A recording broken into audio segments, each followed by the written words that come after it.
Tes 1 2 cek. Assalamualaikum warahmatullahi wabarakatuh. Innal hamdalillah nahmaduhu wa nasta'inuhu wa nastaghfiruh wa na'udzu billahi min syururi anfusina wa min sayyiati a'malina. Man yahdihillahu fala mudhillalah wa man yudlil fala hadiyalah.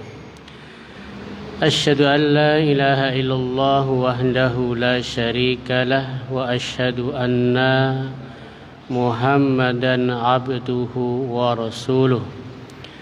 Allahumma salli wa sallim ala nabiyyina Muhammadin wa ala alihi wa ashabihi ajma'in. Allahumma anta rabbi la ilaha illa anta khalaqtani wa ana abduka wa ana ala ahdika wa wa'dika mastata'tu a'udzu bika min syarri ma sana'tu abu'u laka bi ni'matika alayya wa abu'u bi dzambi faghfirli fa innahu la yaghfiru dzunuba illa anta. Belum mulai, Pak. Hadirin jamaah salat maghrib yang dirahmati Allah Subhanahu wa taala, alhamdulillah pada kesempatan malam hari ini kita bisa bertemu kembali. Salat dan salam tak lupa pula kita panjatkan kepada junjungan Nabi kita Muhammad sallallahu alaihi wasallam, keluarga beliau, para sahabatnya, serta orang-orang yang mengikuti ajarannya sampai hari kiamat kelak nanti. Malam hari ini kita akan melanjutkan pembacaan kitab Bulughul Maram dengan syarah fikih Bulughul Maram. Kemarin masih ingat sampai tempat-tempat yang dilarang untuk sholat. Iya begitu ya. Ya, ada berapa kemarin yang dilarang sholat? Pak Bundoyo ingat berapa, Pak? Ya, hadis pertama 2 tempat, yaitu makbaroh kubur, yang kedua hamam. Ya, hamam itu kamar mandi, WC, toilet. Ya.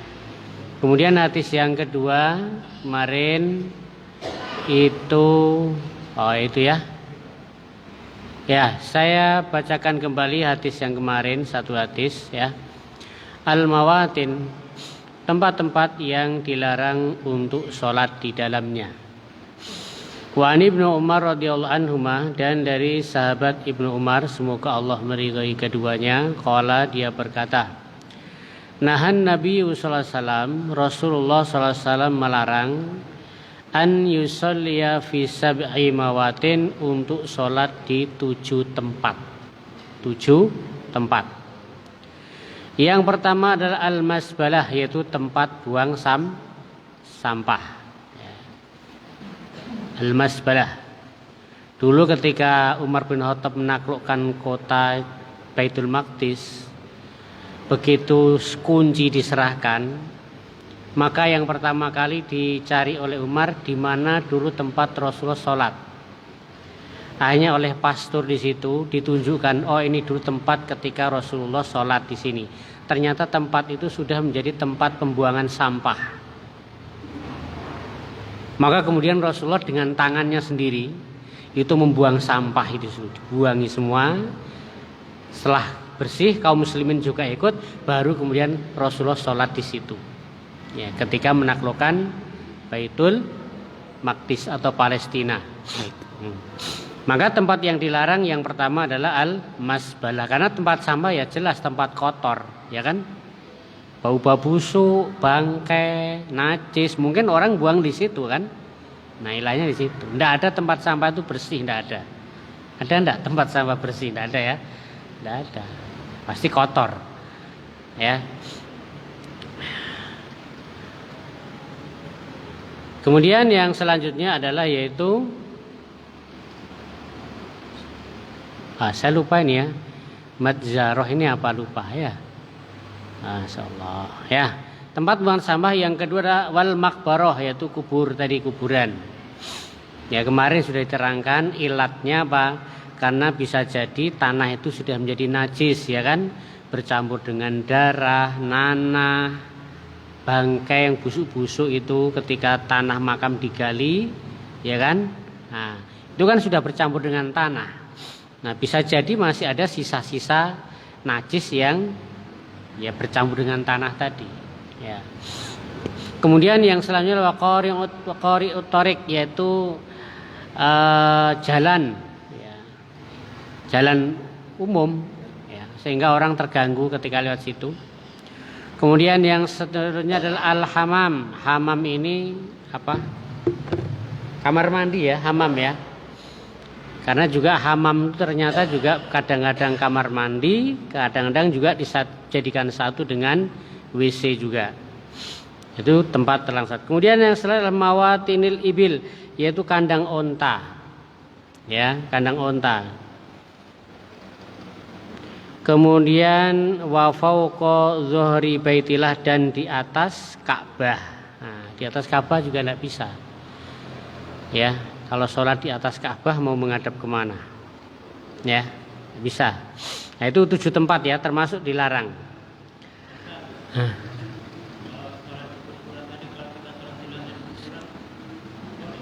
Ya, sholat jenazah itu kan tidak ada ruku, tidak ada sujud ya, ya kan? Tidak ada ruku, tidak ada sujud sholat jenazah. Ya, dalam riwayat pernah ya Rasulullah itu tidak sempat menyalatkan jenazah seseorang, akhirnya dia ternyata sudah dikubur. Maka kemudian Rasulullah pergi ke makam, kemudian beliau menyolatkan. Ya.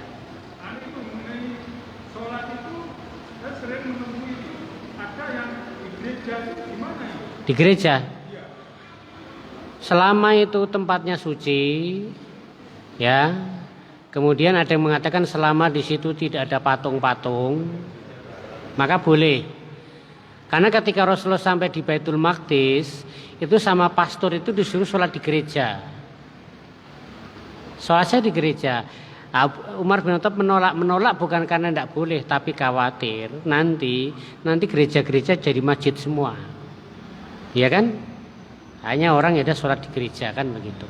Nah, pernah. Nah, ini tidak termasuk larangan itu ya di sini ya, tidak termasuk itu.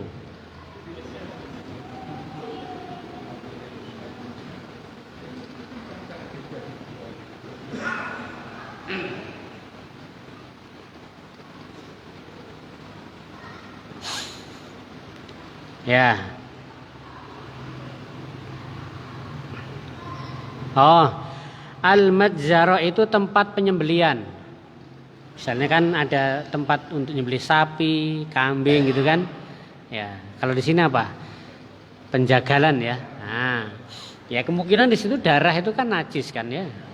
Ya, orang nyembelih di situ darah tiap hari, ya, darah sementara darah itu najis. Nah, jadi adalah madzarah itu seperti itu. Sebentar ya, tadi saya mau masalah sholat tadi seingat selintas lupa jadi. Ya, tentang masalah sholat di mana?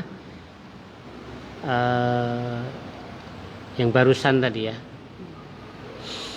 Nah, fikih hadis mungkin mudah nanti ingat ya. Pertama, hadzal hadis ala zahirihi, hadis ini menjelaskan secara lahirnya yaitu keumuman, kekhususan, yaitu dari hadis yang berikut. Hadis yang lalu kan semua masjid itu adalah tempat dijadikan tempat sholat. Itu kan umum, semuanya bisa. Tapi dengan hadis ini berarti dikhususkan, kecuali ya, 7 tempat tadi, ya 7 tempat tadi tidak boleh. Hadis yang umum apa? Ju'ilat li ardu kulluha masjidan, dijadikan untukku semuanya bumi itu adalah tempat sholat. Itu hadis secara umum. Nah hadis yang kedua ini ada tahsis. Tahsis itu pengecualian atau pengkhususan. Nah yang 7 tadi berarti tidak boleh. Lagi hadisun dhaif, tetapi hadis tadi adalah dhaif, lemah. Ya ini. Kemudian apa? Kenapa itu dilarang? Ihtalafas sababu fil wal hikmah. Ya sebab dan hikmahnya itu kenapa dilarang di tempat yang 7 tadi? Kan tidak ada keterangannya ya. Maka para ulama kemudian menggali apa sih kira-kira yang menjadi larangan tersebut. Nah, pertama yaitu fal masbalah, ya, tempat buang sampah dan tempat penyembelihan. Yaitu apa? Ilatnya adalah karena najis. Ya, tempat najis kan sampah. Ya kan enggak layak kan kita ngaji Quran, sholat di situ tempat sampah. Atau juga tempat penyembelihan tadi adalah yaitu najis karena darah tadi. Kemudian kenapa juga tidak boleh sholat di jalan tadi? Karena itu ada hak orang-orang untuk lewat. Jalan umum kan semua orang berhak untuk lewat situ, ya kan? Nah kalau kita sholat ganggu hak orang lain kan, harusnya dia sholat harus berhenti atau nunggu atau lewat jalan yang lain. Nah padahal dia punya hak untuk itu kan, melewati jalan itu hikmahnya. Ya. Nah maka di sini katakan fala tasihu sholatu fi, maka tidak sah sholat di dalamnya, ya di situ. Baik jalan itu lebar ataupun sempit. Tentunya kalau ini ya mengganggu orang jalan, ya mengganggu. Ya. Tapi sekarang jangankan sholat ya. Sekarang orang pesta kawin aja ya pakai jalan ya. Tendanya di tengah jalan. Ya. Ya karena tidak punya halaman ya. Tidak punya halaman. Mau nyewa gedung mungkin tidak punya uang ya kan. Ya sudah di situ. Ya ganggu ya tetap ada yang terganggu juga walaupun ya udah paham kita ya. Ya paham lah. Sudah lewat sana. Hah?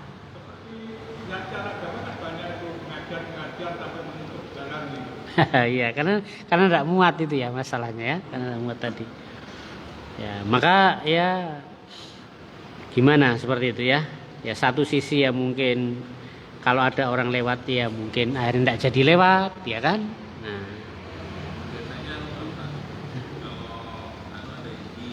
Oh iya. Ya, izin ya biasanya ada izin, kalau tidak ada izin tidak boleh ya. Ya. Iya. Terus yang punya hak jalan itu kan berarti semua orang kan gitu kan. Semua orang. Entah itu orang mana pun, misalnya orang Juwata sana kan punya hak untuk lewat situ juga kan. Ya.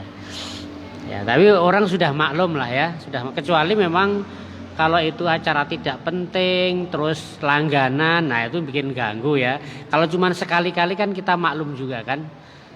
Maklum pengajian ya mungkin tidak tiap hari di jalan kan begitu.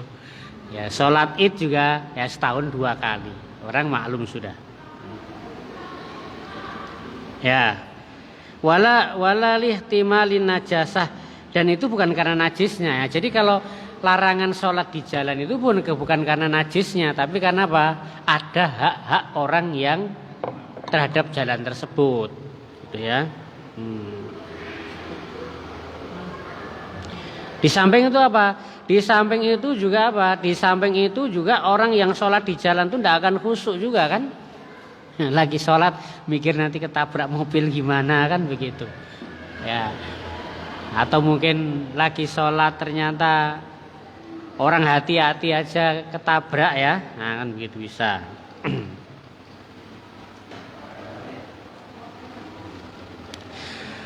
Kemudian tempat-tempat pemberian onta, tempat-tempatnya onta, ya, disebutkan yaitu ilatnya atau lasannya, dan itu disebutkan secara khusus karena apa? Itu adalah tempat-tempat setan. Kemudian juga kemungkinan juga onta-onta itu nanti bisa apa ya? Mungkin bisa lari, orang sholat akhirnya apa? Ketendang atau terinjak. Nah, onta kan besar masalahnya kan? Ya kalau kambing kan beda ya, kambing itu binatang yang tidak berat, tapi kalau apa namanya? Onta atau sapi kan keinjak aja berat kan begitu. Nah, itu ya. Ya.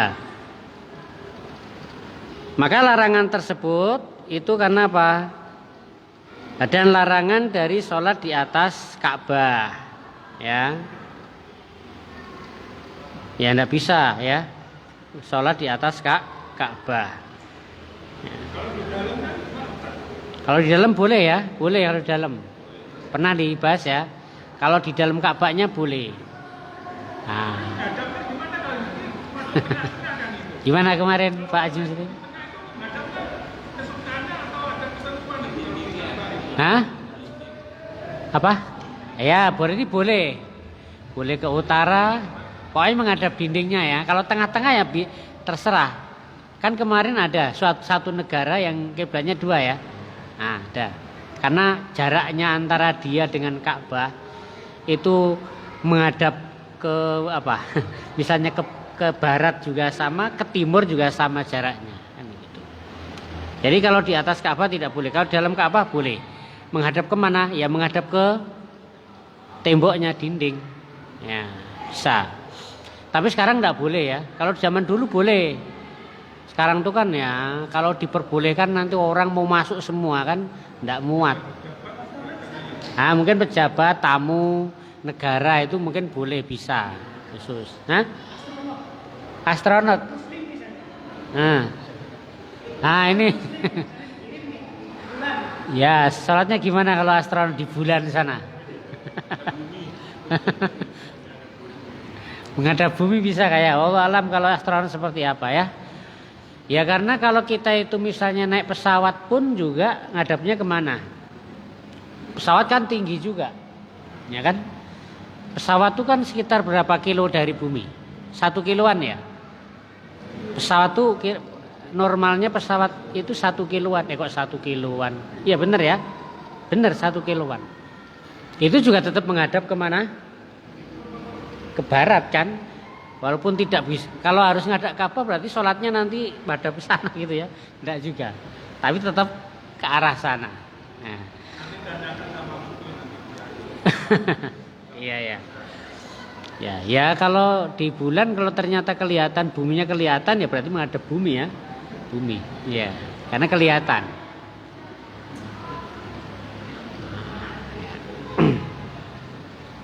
Nah, nanti buminya di sana, sholatnya ke sana ya, enggak bisa ya. Misalnya di bulan kan, buminya kelihatan di sana, sholatnya ke sana, enggak ketemu kan? Ya, kelihatan. Kemudian yang selanjutnya.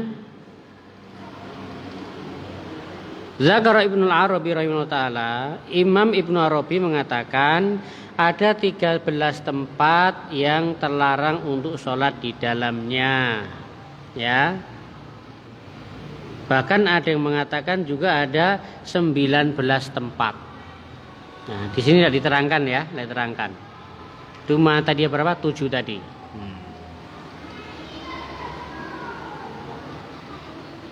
Ya. Kemudian hamala ba'dul fuqaha an-nahyu 'anit tahrimi wa butlani shalah. Maka sebagian fuqaha itu mengatakan larangan ini bermakna haram. Ya. Sebagian fuqaha mengatakan larangan ini bermakna haram.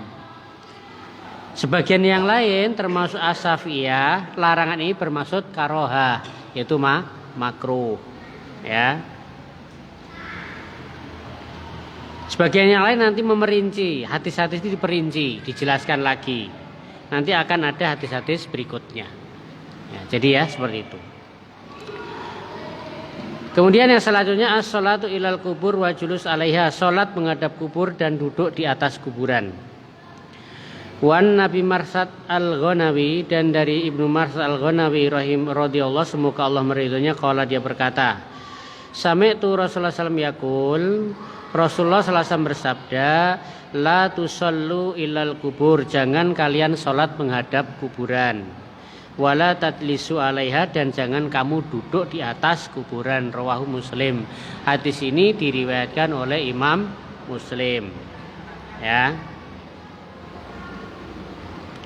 Kubur itu apa? Jamak daripada ya, kobrun.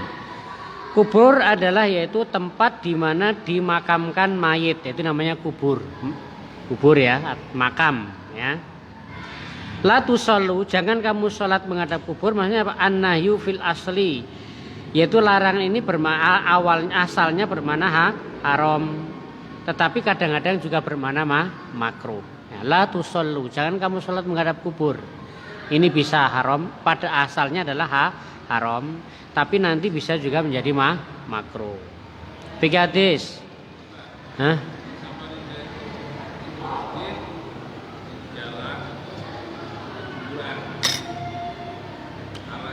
Kalau itu sudah ada pemisah ya, sudah ada pemisah. Kita pun kalau mau ada ke sana, mungkin ke sana ya nabrak kuburan banyak ya. Sana terus kan begitu. Tapi kan sudah terpisah, tembok, jalan, kebun dan sebagainya. Yang dimaksud ini mungkin nanti langsung tidak ada apa? Tidak ada batas, kan begitu. Al-haditsu shari'un bin nahyi anis sholati ilal qabri. Hadis ini jelas menunjukkan larangan sholat menghadap kubur. Ya, menghadap kubur ya. Ya, seperti di Masjid Nabawi ya. Masjid Nabawi itu ketika ke sholat kita menghadap kubur enggak itu? Menghadap ya. Makam Rasulullah. Membelakangi. Ya. Ya. Hadis ini secara jelas menunjukkan larangan sholat menghadap ke kubur. Qala Syafi'i rahimahullah ta'ala, berkata Imam Syafi'i semoga Allah merahmatinya, wa akrahu ayyu'zam makhluk, ayyu'azim makhluk. Imam Syafi'i mengatakan aku khawatir, aku benci ya, menghadap sholat ke kubur itu nanti seolah-olah bisa mengagungkan makhluk gitu loh. Nah, kan kalau sholat menghadap ke kubur itu, kalau Imam Syafi'i aku tidak suka, aku benci, karena itu nanti akan menjadikan pengagungan terhadap makhluk, kan begitu. Hatta yaj'al qabrahu masjidan, sampai nanti dia menjadikan masjid itu kubur itu sebagai masjid. Awalnya menghadap ke situ, lama-lama nanti kuburan itu dijadikan masjid. Maka di situ ya. Makhafatan fitnah alaihi, khawatir akan terjadi fitnah kalau seperti itu. Wa ala mim ba'dihi minan nas, yaitu khawatir terjadi fitnah, yaitu orang-orang setelahnya, generasi berikutnya. Awalnya menghadap kuburan, lama-lama generasi berikutnya bukan hanya jadikan menghadap kuburan, tapi kuburan jadi masjid. Nanti lama-lama bisa jadi hanya bisa jadi nyembah kuburan. Itu larangannya mungkin seperti itu. Ya, makanya tidak boleh.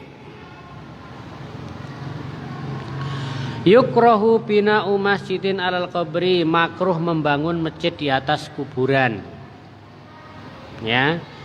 5 rawi Abu Hurairah, sebagaimana diriwayatkan Abu Hurairah radhiyallahu anhu qala Rasulullah, la ayyajlis sa'adukum min jamratin. Ya. Oh, yukrahul julus yang maksudnya. Makruh duduk di atas kuburan. Makruh. Hadisnya apa? Rasulullah bersabda, la ayyajlis sa'adukum ala jamratin. Maaf Pak Ustaz, kayaknya kurang mendekat. Kurang bisa jelas. Oh iya. Enggak dari tadi, Pak. Ya. Ya, salah seorang di antara kalian duduk di atas kuburan kemudian terbakar bajunya, ya, sampai ke kulitnya, itu lebih baik baginya daripada duduk di atas kuburan. kamu duduk di atas kuburan, ya. Terus kamu itu bajumu terbakar sampai kulitmu terbakar, lebih baik daripada kamu duduk di atas kubur. Larangan berarti ya, larangan. Hah?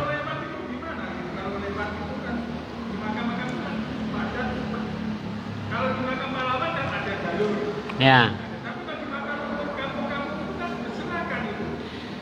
Iya. Kalau di Tarakan sempit ya, tidak ada jalannya ya. Ya makanya ya bagaimana diusahakan jangan nginjak pas kuburannya, mungkin di sisinya ya kan. Nah kalau tidak tahu ya gimana lagi kan. Tahu, kalau kita sudah tahu ya sudah, lihat pinggir-pinggir ya. Nah, ini yang namanya duduk itu kan apa ya, duduk kan, duduk. Adapun lewat ya kalau bisa ya apa, wallahu alam di sini nanti ada hikmahnya enggak, kenapa larangan duduk di atas kuburan ya kan, padahal ini sudah mati kan begitu ya. Kemudian ikhtalafal ulama fil julus al qabri baina tahrim wal karaha wal ibaha. Ini para ulama juga berbeda pendapat masalah duduk di atas kuburan antara haram, makruh dan boleh. Nih, antara haram, makruh dan mubah. Ini perbedaan ulama, ya. Tapi di sini tidak disebutkan. Kalau di sini larangan, dilarang. Tapi di pembahasan lain ada ini haram, makruh dan mubah.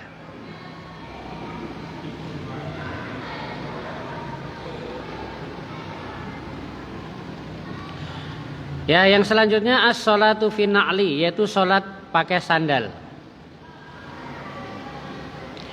Wa an Nabi Sa'idin radhiyallahu anhu, dan dari Abu Sa'id semoga Allah meridhoinya, qala berkata, qala Rasulullah SAW bersabda, idza ja'atukum masjidah, apabila salah seorang di antara kalian masuk masjid, datang ke masjid, falyangdur, maka hendaklah dia lihat sandalnya maksudnya. Fa in ra'a fi na'laihi adza, apabila dia melihat di sandalnya itu ada kotoran, ya, au qadara, atau kotoran lah, falyamsahu, maka hendaklah dia gosokkan sandal tadi. Fal yusalli fihima, dan sholatlah dengan dua sandal tersebut. Ya artinya kalau kita datang mau sholat, terus kita pakai sandal, dilihat dulu sandalnya, atau pakai sepatu, dilihat. Kalau ternyata kelihatan sepatu sandalnya ada kotoran, maka gosok-gosokkan di tanah, gitu ya. Kemudian setelah digosok-gosokkan apa? Sholatlah dengan sepatu atau sandal tersebut. Kalau zaman dulu masjid kan masih tanah, pasir ya kan. Nah, maka mereka pakai sandal ke masjid. Ya. Tapi sekarang kan sudah keramik, karpet. Akhirnya enggak pakai sandal. Enggak pakai sepatu. Tapi nanti kalau kita di luar masjid, misalnya di hutan, di tambak, di lapangan yang enggak memungkinkan untuk lepas sepatu, ya sholat pakai itu. Tapi dilihat dulu, nginjak apa ini, ada kotorannya enggak ya. Kalau ternyata ada bau-bau, ya sudah gosok-gosokkan gitu kan. Setelah itu sholat pakai itu. Akhrajahu Abu Dawud, hadis ini dikeluarkan oleh Imam Abu Dawud, wasahahu Ibnu Huzaimah, dan disahihkan oleh Ibnu Huzaimah. Nah ini hadisnya panjang ini ya. Zakar Abu Dawud rahimahullah ta'ala sababa wa waradil hadis. Abu Dawud itu menerangkan sebab hadis ini ya. An Nabi Sa'id al-Khudri, dari Abu Sa'id al-Khudri radhiyallahu anhu, semoga Allah meridhoinya, qala, dia berkata, bainama Rasulullah SAW, di antara kami suatu saat Rasulullah itu sholat dengan para sahabatnya. Idh khala'an alaihi, tiba-tiba ketika sholat Rasulullah melepas sandalnya. Jadi Rasulullah itu sholat bersama kaum muslimin pakai sandal. Di tengah sholat tiba-tiba Rasulullah melepas sandalnya, dilepas ya. Fawadu'uhuma an yasarihi, Rasulullah meletakkan dua sandalnya di sebelah kiri dilepas. Falamma ra'a dzalik, maka ketika makmum melihat itu, makmum kan di belakang, ya. Alquna lahum, maka mereka kemudian juga melempar sandal-sandal mereka. Rasulullah melepas sandal, makmum juga melepas semuanya. Falamma qada Rasulullah sallallahu salatahu, ketika Rasulullah selesai salat, qala beliau berkata, "Ma hamalakum ala ilqaikum ni'alikum?" Apa yang menyebabkan kalian kok melepas sandal-sandal kalian? Nah, Rasulullah bertanya. Qalu, mereka menjawab, ra'ainaka alqaita na'laika. Kami melihat engkau melepas sandal engkau wahai Rasulullah. Itu. Fa'alqaina ni'alina, maka kami pun juga melempar sandal kami. Faqala Rasulullah sallallahu, maka Rasulullah bersabda, "Inna Jibrila sallallahu alaihi wasallam atani." Sesungguhnya Jibril itu datang kepadaku, fa akhbaroni, dan mengabarkan kepadaku, anna fihi ma qadron, bahwasanya di sandalku itu ada kotoran najis. Au qala adza. Nah itu. Jadi Rasulullah itu ketika sholat diberitahu di sandalmu ada kotoran najis, maka Rasulullah melepas. Nah, sahabat ikut-ikutan aja, enggak tahu kan begitu. Nah, itu. Itu hadis yang panjang ya. Waqala, dan dia berkata, idza ja'atukum, apabila kalian datang, salah seorang di antara kalian datang ke masjid tadi, wa khala na'laihi, dan melepas kedua sandalnya, aimin rijlaihi, dari kedua kakinya, maka kaum itu juga melepas sandal mereka. Jadi itu sebabnya hadis ya, itu. Qadron ya, kotoran.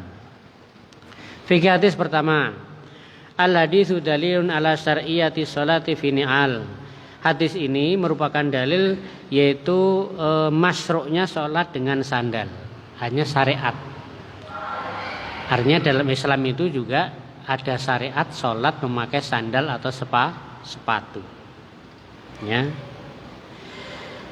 Wa ta'kid dzalika fi haditsin akhar, nanti akan ada hadis yang lain. Apa? Khaliful yahud, selisih orang Yahudi. Fa innahum la yusalluna fi ni'alihim, karena orang-orang Yahudi itu tidak sholat di atas sandal-sandal mereka. Wala khifafihim, dan juga tidak di atas khuf-khuf mereka. Nah, salah satunya juga untuk menyelisih orang-orang Yahudi. Tapi sekarang tidak tahu ya, kalau orang Yahudi itu mereka beribadah pakai sepatu atau sandal, tidak tahu ya. Tapi termasuk masruk ya, masuk. Jadi kalau kita sholat itu pakai sandal atau sepatu tidak masalah, yang penting sandal sepatu itu bersih, sholatnya tetap sah. Apalagi kalau pekerja lapangan itu loh, kayak di mana, di tambang ya kan, tentara, tambang batu bara, tambang minyak. Tidak memungkinkan lepas sepatu, lepas sandal, sudah sholat pakai itu. Apalagi tidak di masjid kan, sholatnya di lumpur, di tanah, ya kan, seperti itu. Inna masan na'li minan najasati mutahhirun lahu minal qadhi wal adza katal gulah. Sesungguhnya mengusap atau menggosokkan sandal dari najis, maka apa itu bisa mensucikan sandal tadi. Jadi dengan cara digosokkan seperti ini, sandal itu menjadi apa? Suci lagi ketika terkena apalagi kalau kita berjalan kan. Tapi kalau ke masjid ya dilepas di sana kan, tetap dilepas. Tapi misalnya di masjid, di lapangan kan itu.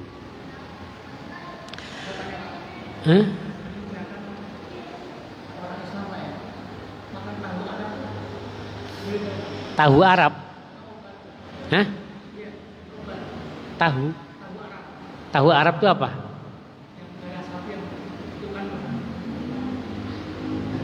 Apa namanya itu? Tahu Arab?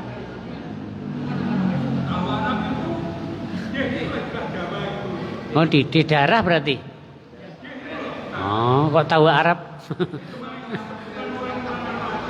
Oh iya kalau tahu Arab bahasa mana? Tahu Arab? Oh oh yang bikin nama orang pasar. Tahu Arab. Nanti orang bisa ketipu ini tahu Arab halal gitu ya. Ya kalau dari darah enggak boleh, darah itu najis kan? Obat. Ya sesungguhnya gini, bahwasanya Rasulullah itu tidak menurunkan obat kecuali yang halal. Dan yang najis itu kan dia haram haram. Kalau sesuatu yang najis itu pasti haram. Ya. Ya maka kalau cari dulu yang halal. Cari dulu alternatif. Kalau belum ketemu dan itu darurat ya enggak masalah. Tapi kalau sudah dicari terlebih dahulu terus memang enggak ketemu gitu loh. Belum ketemu itu. Ya. Karena darah itu najis ya. Darah itu najis. Ya. Nah, kalau najis itu haram dimakan. Inna izalatan najasa min syuruti sholah. Sesungguhnya menghilangkan najis itu merupakan syarat daripada sahnya sholat. Ya, itu.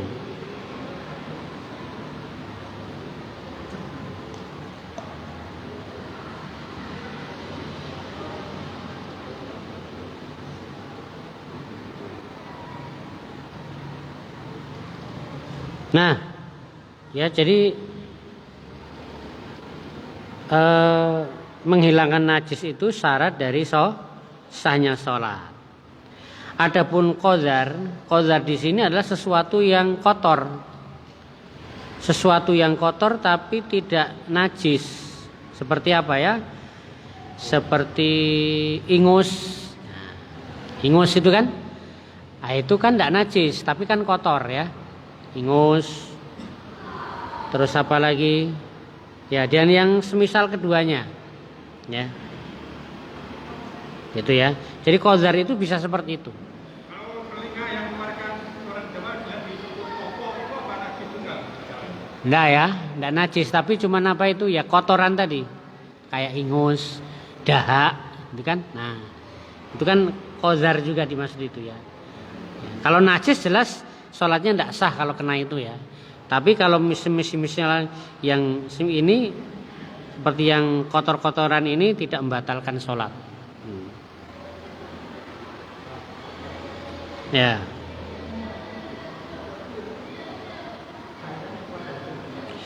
Kemudian selanjutnya terakhir, innal amalal yasir ma'fuun anhu fi shalah ka khalqin na'lain. Sesungguhnya bergerak sedikit di dalam sholat itu dimaafkan. Dalam sholat gerak sedikit dimaafkan. Seperti apa tadi? Seperti melepas sandal. Melepas sandal itu kan sebentar aja kan. Nah itu tidak membatalkan sholat. Karena Rasulullah juga tadi ketika sholat melepas dua sandalnya. Dan itu tidak membatalkan sholat. Gitu. Jam berapa isanya Pak? Berapa menit? Masih ada waktu. Oh, berarti satu hadis lagi ya. Satu hadis lagi cukup.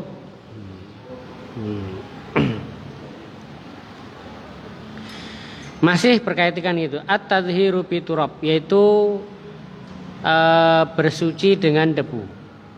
Wa an Abi Hurairah, dan dari Abu Hurairah radhiyallahu anhu semoga Allah meridhoinya, qala dia berkata, qala Rasulullah sallallahu, Rasulullah bersabda, idza wati'atukum adza, jika salah seorang di antara kalian menginjak kotoran bi khuffaihi, dengan khufnya, fatahuruhuma, maka cara mensucikan keduanya adalah aturab, yaitu dengan debu atau tanah.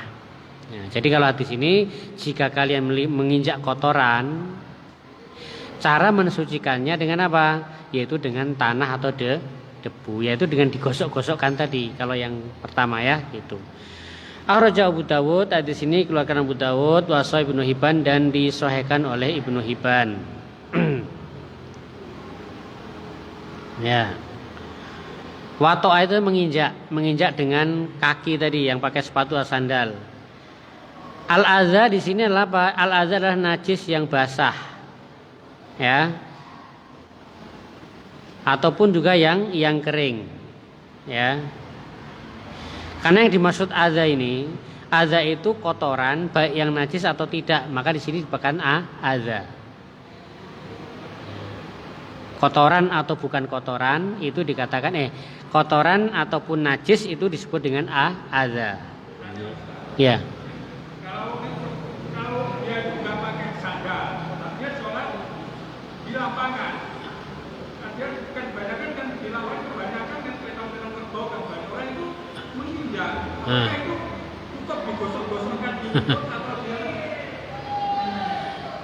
Ya. Ya. Nah, nanti ada perincian kotorannya itu pertama basah atau kering.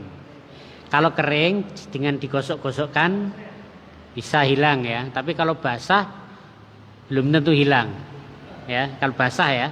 Kalau basah.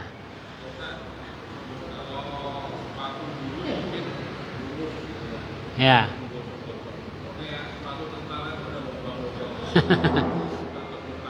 Ya. Iya.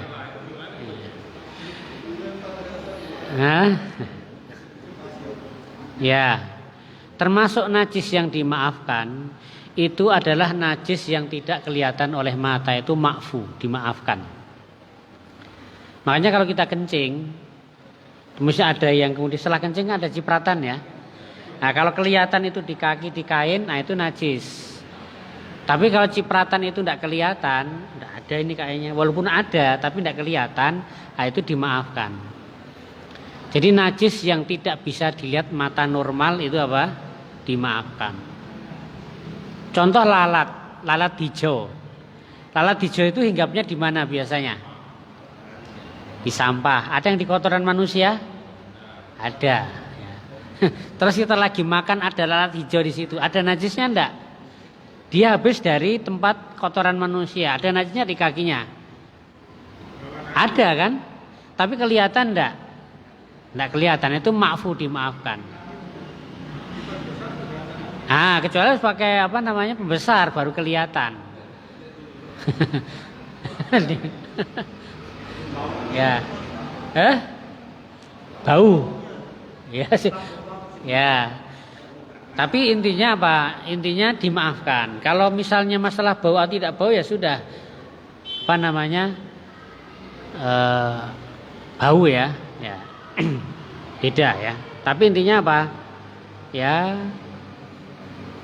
Kalau kita tahu ya walaupun tidak najis jijik ya. Tetap jijik. Mau kan begitu. Ya. Kemudian apa? Cara membersihkannya adalah dengan dengan debu tadi, ya. Karena apa? Fa'in naturab lau tahurun, karena debu itu bagi sandal atau sepatu tadi itu adalah yang mencucikannya. Fikih hadis pertama. Qala qari berkata al-qari dzabaqtu alul ilmi ila annahu idza saba aksal khaf. Bahwasanya kebanyakan ahli ilmi mengatakan apabila sesuatu itu menimpa khuf atau sendal ya najis, maka apa? Cara mensucikannya fayudharu bitalqi wa turab, maka cara membersihkannya dengan digosok-gosokkan ke tanah tadi. Jadi kalau sandal, sepatu kena najis, cara membersihkan apa? Dengan digosok-gosokkan tadi. Kalau tadi tidak pakai sendal ya. Nah, nanti ada keterangannya nih. Wa tajuzu as-sholatu fima, maka kemudian dia boleh sholat dengan keduanya. Ya. Mengambil pendapat seperti ini siapa Al-Auza'i, An-Nakhai, Asy-Syafi'i dalam pendapat yang lama. Qala Abu Hanifah. Abu Hanifah berkata, "Innama yadhuru bidalqi idza jaffat an-najasa alaihi bilai rutbah." Nah, kalau Abu Hanifah mengatakan cara mensucinya dengan menggosok-gosokkan tadi apabila najisnya kering. Najisnya kering itu bisa hilang dengan cara digosok-gosokkan. Berbeda kalau najisnya basah. Ya.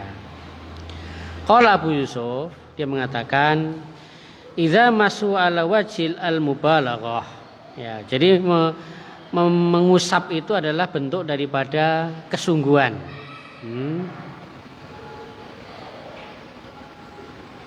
Ya. Adapun najis, ya. Kemudian kotoran, ya. Adapun najis, ya, seperti raus itu ya kotoran, ya, kotoran. Maka itu apa namanya? Tidak bisa, karena itu kan basah, ya. Tidak basah. Kalau yang basah itu tidak bisa, ya. Maka itu harus dicucikan.